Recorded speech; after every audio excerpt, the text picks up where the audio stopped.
The text message came at 2:47 p.m. on a Tuesday. Can you watch the kids Friday? Important date, can't reschedule. I stared at my phone, sitting in the hospital parking lot. My surgical consultation was Friday at 3 p.m. The appointment I'd waited 3 months to get. The appointment that would determine whether the mass in my abdomen required immediate surgery. I have my consultation Friday. I typed back. The one with Dr. Patterson. Remember? 3 dots appeared, then disappeared. Then appeared again. That's not until next month. I checked your calendar. My hands started shaking. Sarah, it's this Friday. I showed you the appointment card last week. Well, I already told Marcus I'm free, just reschedule it. Doctors always have openings. I sat there, phone in hand, trying to process what she was saying. Sarah was a registered nurse at Memorial Hospital. She knew better than anyone how surgical consultations worked, how long the waiting lists were, how crucial timing was when they found something suspicious. I can't reschedule. I wrote. This took 3 months to get. It's about the mass they found. You're being dramatic. It's probably nothing. I'll help you call Monday to reschedule. I didn't respond. I went inside for my pre-consultation blood work. My mind spinning. That evening my phone rang. Mom, Jennifer, Sarah is very upset. She says you're refusing to help with the kids. I closed my eyes. Mom, I have my surgical consultation Friday. The important one, honey. Sarah checked with the hospital. You don't have anything scheduled. The room tilted. What do you mean she checked? She looked in the system. There's nothing under your name for Friday. My voice came out flat. Mom, I'm holding the appointment card right now. Friday 3 p.m., Dr. Patterson's office. Well, Sarah says it's not in the computer, so obviously there's been some mix-up. Just help her out this once. You can straighten out your appointment situation next week. After she hung up, I called Dr. Patterson's office directly. Hi, this is Jennifer Walsh. I just want to confirm my appointment for Friday at 3 p.m. The receptionist paused. Miss Walsh, we have a note here that you canceled this morning, called at 9:15 a.m., and said you needed to reschedule. The floor dropped out from under me. I didn't call. Well, someone called from your number. Let me check our next available. We can get you in on March 18th. That's 2 months away. I'm sorry. Dr. Patterson only does surgical consultations on Fridays, and he's booked solid. I hung up and pulled up my phone records. No outgoing call to Dr. Patterson's office at 9:15 a.m. But Sarah had been at my apartment that morning, bringing over some mail that had been delivered to Mom's by mistake. She'd been alone in my living room while I was in the shower. My hands were steady as I opened a new document on my laptop and began typing. Date, time, exact quotes, screenshots of text messages. The text continued over the next 2 days. Wednesday 11:23 a.m. Sarah, Marcus is really excited about Friday. Please don't make this difficult. Wednesday 11:47 a.m. Me, I need to know if you called Dr. Patterson's office from my phone. Wednesday 11:52 a.m. Sarah, I don't know what you're talking about. You're acting paranoid. This is why you're always stressed. You imagine problems that don't exist. Wednesday 2:34 p.m. Sarah, Mom says you're being selfish. It's just one appointment. You're not even really sick. I screenshot every message. Thursday morning, I received a call from my primary care physician, Dr. Morrison. Jennifer, I got a concerning call from your sister. She says you're refusing necessary medical treatment. What? I sat up straight in my chair at work. She called this morning, said she's worried about your mental state, that you're canceling important appointments and making up medical conditions for attention. My voice shook. Dr. Morrison, that's not true. Sarah canceled my surgical consultation without my permission. I'm trying to get it rescheduled. There was a long pause. Your sister is a nurse, correct? At Memorial. Yes. Jennifer, I'm going to note this conversation in your chart. This sounds like it might be a serious situation. Do you feel safe at home? I don't live with my family. But yes, I'm safe. After we hung up, I added Dr. Morrison's call to my documentation. Then I did something I'd been avoiding. I logged into my email and found the patient portal message from my gastroenterologist from 6 weeks ago. The CT scan shows a 4.2 centimeters mass in your lower right abdomen. We need surgical evaluation as soon as possible. I'm referring you to Dr. Patterson, our top surgical oncologist. Please call his office immediately to schedule. I'd shown Sarah that email the day I received it. She'd hugged me, told me it would be okay, promised to help me through whatever came next. Now she was telling our mother I was making it up. Friday afternoon, I sat alone in my apartment. Sarah posted photos on social media from her date, a wine bar downtown, laughing selfies, carefree. I opened my laptop and navigated to the New York State Board of Nursing website. Under File a Complaint, I clicked the link. The form was extensive. Nature of complaint, supporting documentation, specific violations. I wrote carefully, precisely. On November 14th, registered nurse Sarah Walsh, license #487392, accessed my personal phone without permission and called my doctor's office, impersonating me to cancel an urgent surgical consultation. This consultation was scheduled to evaluate a 4.2 centimeters abdominal mass flagged by my gastroenterologist as requiring immediate surgical assessment. I attached screenshots, text messages where she admitted knowing about my appointment, phone records showing no call from my number at the time the cancellation was made, the patient portal message from my gastroenterologist. As a registered nurse, Ms. Walsh is aware of the serious nature of surgical consultations and the difficulty of rescheduling specialist appointments. She deliberately interfered with my access to medical care for her personal convenience. When confronted, she told family members I was making up medical conditions for attention and called my primary care physician to report concerns about my mental state, attempting to discredit my legitimate medical needs. I attached Dr. Morrison's follow-up email confirming Sarah's call. Ms. Walsh has used her medical credentials and access to manipulate the situation, telling my mother she checked the hospital system regarding my appointments. She has violated patient privacy, impersonated me to medical professionals, and interfered with urgent medical care. This represents a serious breach of nursing ethics and professional standards. Before I submitted, I called Dr. Patterson's office one more time. Hi. This is Jennifer Walsh again. When someone called to cancel my appointment on Wednesday, did they provide any identification or verification? The receptionist hesitated. Well, the caller ID showed your number, and she knew your date of birth, and the reason for the appointment. We have HEPA protocols, but when someone calls from the patient's own phone with all the right information, did the voice sound like previous calls from me? Another pause. Actually, now that you mention it, I did think it was odd. The voice was different, but she had all your information, so I assumed maybe you had a cold or something.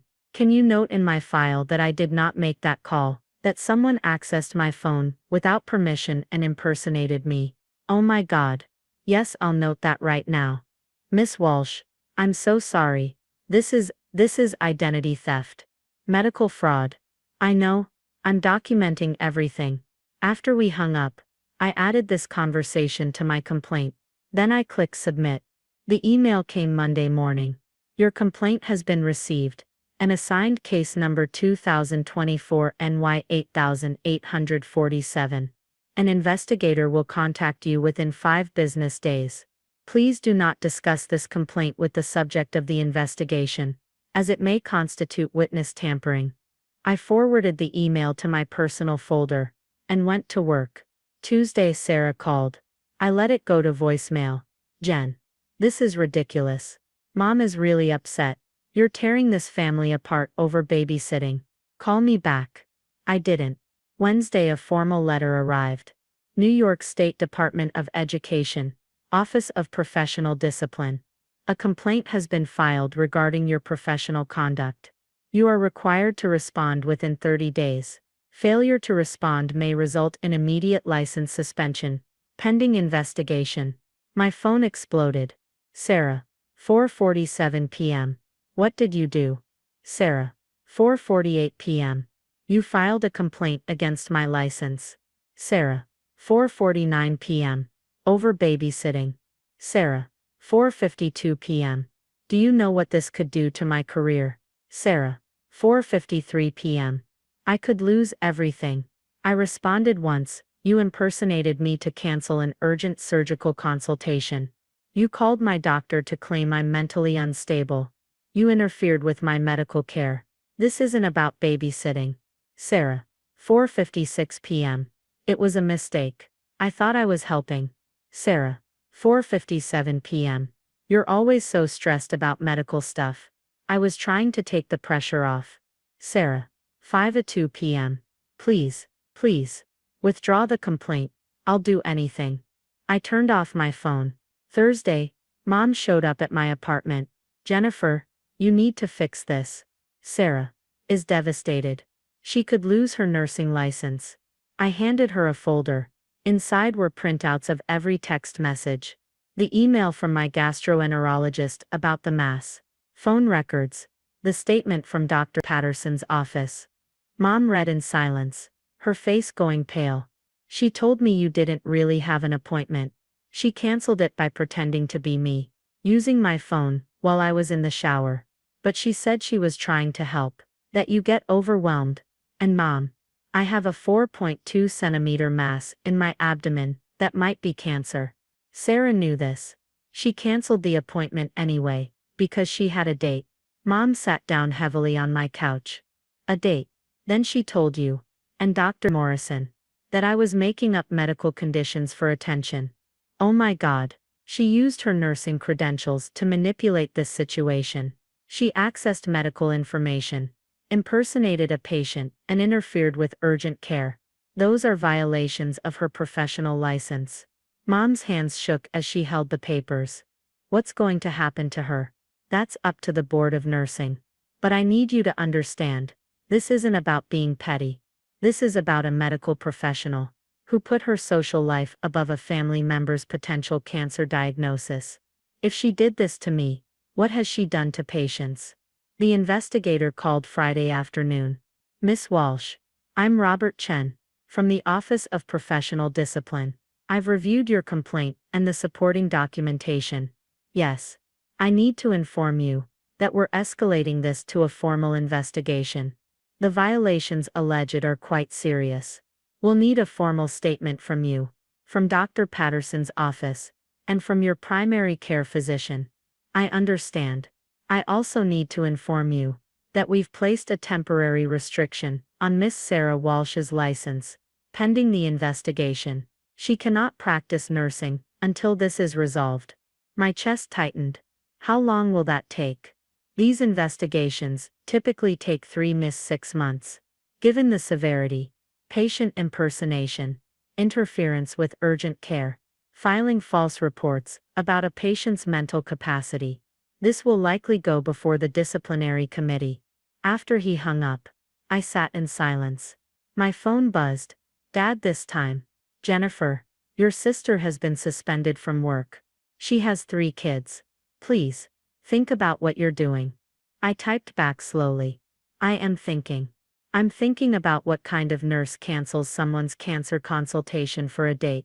I'm thinking about her patients who trust her. I'm thinking about the fact that she tried to convince everyone, including my doctor, that I'm mentally unstable when I have documented medical needs. She made a mistake. She made multiple calculated choices. I have 3 months of text messages proving it wasn't a mistake. I put my phone down and opened my laptop. Dr. Patterson's office had finally gotten me a new appointment. January 15th. 2 months away. 2 months of not knowing if the mass growing inside me was cancer. 2 months because Sarah had a date. I looked at the complaint confirmation email one more time. Case number 2024 NY 8847. My phone rang again. Sarah. Crying. Please. Jen. I'm sorry. I'm so sorry. Just withdraw the complaint. I'll never. Keen. You told Mom I wasn't really sick. You told Dr. Morrison I was making it up for attention. You didn't just cancel an appointment, Sarah. You tried to destroy my credibility with my own healthcare providers. I panicked. I didn't think. You're a nurse. You knew exactly what you were doing. Silence on the other end. The investigation will determine what happens next. I said quietly. But I'm not withdrawing the complaint. What you did was wrong. And if you did it to me, you're capable of doing it to your patients. I hung up. 3 days later, I received an email from the investigator. They'd interviewed Dr. Patterson's receptionist. She confirmed the voice on the cancellation call hadn't matched my voice from previous calls. They'd subpoenaed my phone records, proving no call had been made from my number. At 9:15 a.m., Sarah had used her own phone, but claimed to be calling on behalf of me, using information she'd accessed from my phone and medical records. The email ended with additional charges being considered: unauthorized access to patient information, fraudulent representation to medical professionals, filing false reports regarding a patient's mental capacity. Recommendation: full license revocation hearing. I closed my laptop and looked at my calendar. January 15th was circled in red. 2 months to wait. 2 months of uncertainty. 2 months that might have been avoided if my sister had simply said, "I can't watch the kids that day. You have something important." But she hadn't. Because her date mattered more than my health. Because she thought she could manipulate the situation. Because she believed her nursing credentials gave her the right to override my medical decisions. My phone buzzed one more time. The investigator. Miss Walsh. One more question. Did your sister ever express why she felt entitled to make medical decisions on your behalf?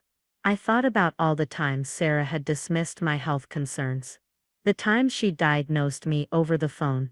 The times she told me I was overreacting, being dramatic, seeking attention. She's been a nurse for 8 years. I said finally. I think she forgot that having medical knowledge doesn't give you the right to play God with other people's health, even family. Thank you. That's going in the report. After we hung up, I made myself dinner, took my medications, and went to bed early. In 2 months, I'd know whether the mass was cancer. In 6 months, Sarah would face the disciplinary committee. And somewhere in between, maybe my family would understand that some mistakes aren't just mistakes. Some mistakes are choices. And choices have consequences.